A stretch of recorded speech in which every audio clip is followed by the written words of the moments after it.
రండి బాబు రండి, గుట్టు చప్పుడు కాకుండా పిల్లలను కొనుక్కోండి. ఇది బంపర్ ఆఫర్. మళ్ళీ రాని అవకాశం. పసిగుడ్డును వ్యాపారంగా మార్చుకున్న ముఠా తంతు ఇది. పిల్లలు లేని తల్లిదండ్రులే టార్గెట్. ఆర్ఎంపీ డాక్టర్ మధ్యవర్తిత్వం. పేదలపై గురి పెడతారు. పిల్లల్ని పెంచుకోలేని వాళ్ళ ఆసక్తిని క్యాష్ చేసుకుంటారు. అయితే ఎట్టకేలకు పాపం పండింది. పోలీసుల చేతుల్లో ముఠా గుట్టురట్టయింది. కానీ శిక్ష పడింది ఎవరికి?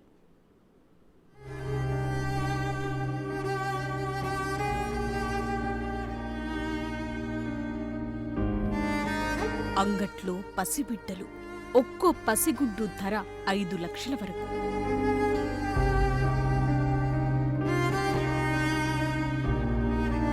గుట్టు చప్పుడు కాకుండా అమ్మకాలు, కొనుగోళ్లు.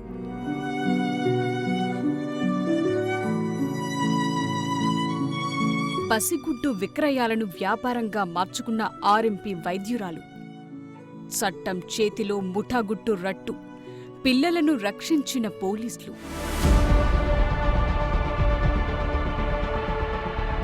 కన్న పేగు అమ్ముకుంది. పెంచిన బంధం వీడలేకుంది.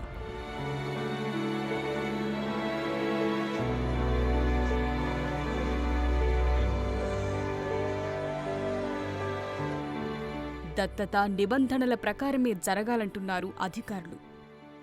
కాని ఇక్కడ శిక్ష పడింది ఎవరికి? పైసలకు అమ్ముకున్న కన్నవారికా? ప్రేమతో పెంచుకున్నవారికా? పసిగుడ్డుతో వ్యాపారం చేస్తున్న ముఠాకా?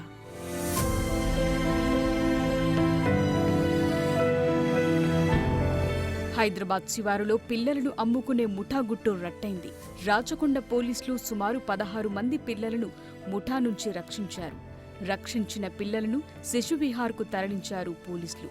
ఇతర రాష్ట్రాల నుంచి పిల్లలను తీసుకొచ్చి ముఠా అమ్ముతున్నట్లు ప్రాథమిక దర్యాప్తులో తేలింది. పీర్జాదిగూడలో ఆర్ఎంపీ శోభారాణితో సహా 11 మంది ముఠాను అదుపులోకి తీసుకున్నారు. ఈ ర్యాకెట్తో సంబంధమున్న మిగిలిన వారిని పట్టుకునేందుకు ఢిల్లీ, పుణేకు ప్రత్యేక టీం వెళ్లినట్టు రాచకొండ సిపి తరుణ్ జోషి తెలిపారు.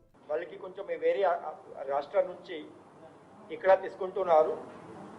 ఇక్కడ నుంచి ఇది లోకల్ కొంతమందికి పిల్లలు లేదు, వాళ్ళకి సప్లై చేస్తున్నారు. That kind of information we have received.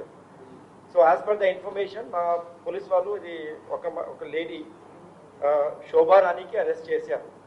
And she was assisted by 2 other persons, that is the Swapna and Shaik Saleem. ఈ ముగ్గురు మనిషికి మేము ఆల్రెడీ అరెస్ట్ చేసాము. Once it started it takes 2 years for the adoption to be completed. So ఈ మొత్తం process bypass చేయడానికి కొంతమంది specially people or the couples who do not have children because of any problem, because of any medical issue or other issues. So to bypass it, any muttam process bypass cheyanki, this shortcut they are adopting, which is absolutely illegal and it is against the law. Ma police team kuda pampistamu from Delhi and Pune. This is what we understood from this particular case, probably happening from other areas also. Inka further interrogate the inquiry chestamu dan gurinchi. అయితే పిల్లల కోసం చెట్టు పుట్ట చుట్టూ తిరిగి విసిగిపోయిన తల్లిదండ్రులకు పిల్లలను అమ్మే ముఠా సులభంగా కనిపించింది. దీంతో ముఠా సభ్యురాలు ఆర్ఎంపీ శోభారాణి మాటలను నమ్మి లీగల్ సమస్యలను విస్మరించి పిల్లలను కొనుగోలు చేశారు కొందరు దంపతులు. చిన్నారి ఇక తమ సొంతమే అని భావించి ప్రేమాభిమానాలు పెంచుకునే లోపు పోలీసుల చర్యలు వారికి శాపంగా మారాయి. పెంచిన తల్లిదండ్రుల నుంచి పోలీసులు పిల్లలను వేరు చేసి రక్షించామని తెలుపుతున్నారు. దీంతో పిల్లలను పెంచుకుంటున్న తల్లిదండ్రులు రాచకొండ కమిషనరేట్ ముందు కన్నీటి పర్యంతమయ్యారు.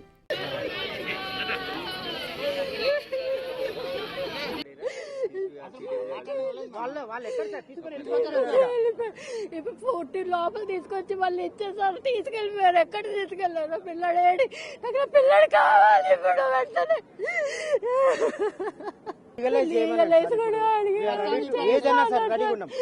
వెంటనే తీసుకోవడానికి చేసి ఇంతమందికి లేదు, వాళ్ళకి అప్ప చెప్పించేసారు.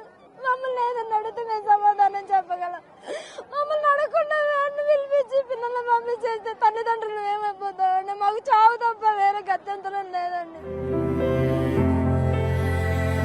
ఇక పిల్లలను కొనుగోలు చేసి పెంచుకోవటమే నేరమని అధికారులు తెలుపుతున్నారు. పిల్లల కొనుగోలు, అమ్మకాల ఘటన చట్ట వ్యతిరేకమని, ముఠా నుంచి కాపాడిన పిల్లలను శిశువిహార్లో ఉంచామని, వారి బాగోగులు చూడటానికి తగిన సిబ్బంది ఉన్నారని తెలుపుతున్నారు. అలాగే పిల్లలను దత్తత చేసుకోవాలనుకునే తల్లిదండ్రులు చట్టంలోని నిబంధనలను పాటించి దత్తత తీసుకోవచ్చని తెలిపారు. శిశువిహార్లో పసికందు నుంచి 6 సంవత్సరాల వయసు గల పిల్లలుంటారని, దత్తత కోసం వెబ్సైట్లో అప్లై చేసుకోవాలని తెలిపారు. ఈ ప్రాసెస్ 3 ఏళ్ల వరకు పట్టొచ్చని తెలుపుతున్నారు. లీగల్ గా కారా వెబ్సైట్ లో అన్ని ఇన్స్ట్రక్షన్స్ ఇవ్వబడ్డాయి. ముందు ఆ పేరెంట్స్ ఎవరైతే ఉన్నారో కన్సర్న్ జిల్లా మహిళా శిక్షణ శాఖలో అప్లై చేసుకుంటే ఆ file DCPU district child protection unit వారికి వెళ్ళినప్పుడు వాళ్ళు టీం ఎవరైతే ఉన్నారో వాళ్ళు హోమ్ ఎంక్వైరీ చేసి అక్కడ వాళ్ళకి సంబంధించిన డాక్యుమెంట్స్ అన్ని కలెక్ట్ చేసుకుని, అంటే ఆధార్ కార్డు కానివ్వండి, వాళ్ళకి సంబంధించినటువంటి ఐడెంటిటీ ప్రూఫ్ మొత్తం కలెక్ట్ చేసుకుంటారు. తర్వాత అదేవిధంగా ప్రొసీజర్ ఏదైతే ఉందో ఆ ఫైల్ మళ్ళీ మా దగ్గరకు వచ్చినప్పుడు మేము దాన్ని అప్రూవల్ చేసిన తర్వాత ఈ లోపల ఆ చైల్డ్ మిగతా ఆల్రెడీ ఎవరైతే లీగల్ ఫీ ప్రొడక్షన్ ఉన్నారో వాళ్ళకి కూడా మెడికల్ ఎగ్జామ్స్ చేసిన తర్వాత సో ప్రస్తుతానికైతే 1.5 సంవత్సరాల నుంచి 3 సంవత్సరాలు టైం పడుతుంది దత్తత ఫైనల్కి వెళ్ళాలంటే. ఫైనల్గా కలెక్టర్ గారి ఫైనల్ ఆర్డర్స్తో దత్తత కార్యక్రమం దత్తత ఇవ్వబడుతుంది. అదొక్కటి లీగల్, మరి ఏ ఇతర అటువంటి కూడా అన్ని చట్టవిరుద్ధమైన చెప్పదలుచుకున్నాము. పిల్లల అమ్మకాలు, కొనుగోళ్ల ముఠా గుట్టు రట్టు చేసిన పోలీసుల చర్యలు ముమ్మాటికి అభినందనీయమే. కానీ ఇక్కడ తక్షణ శిక్ష పడింది ఎవరికి? పైసల కోసం పసిపిల్లల్ని అమ్ముకున్న కన్న తల్లిదండ్రుల కన్నుగప్పి పిల్లలను కిడ్నాప్ చేసిన ముఠాక, కడుపు పండక అమ్మా నాన్న అనే పిలుపు కోసం లక్షలు పోసి కొనుక్కున్న పెంపుడు తల్లిదండ్రులక అనే ప్రశ్నలు రేకెత్తుతున్నాయి. శిశువిహార్కు తరలించిన మళ్లీ పొందాలంటే కఠిన నిబంధనలుంటాయి. నెలలు, సంవత్సరాల తరబడి పెంచిన ప్రేమను తల్లిదండ్రులకు, పిల్లలకు దూరం చేయటమే అవుతుందని మానవతావాదులు అభిప్రాయపడుతున్నారు. పిల్లల అమ్మకాలు, కొనుగోళ్ల ముఠాపై కఠిన చర్యలు తీసుకోవాల్సిందే. కానీ ఆ ముఠా చేతిలో అనాథలుగా మారిన పిల్లలకు దొరికిన తల్లిదండ్రులను విడదీసి మరో పాపం కట్టుకోవటం కూడా సమంజసం కాదనే అభిప్రాయాలు వెల్లువెత్తుతున్నాయి.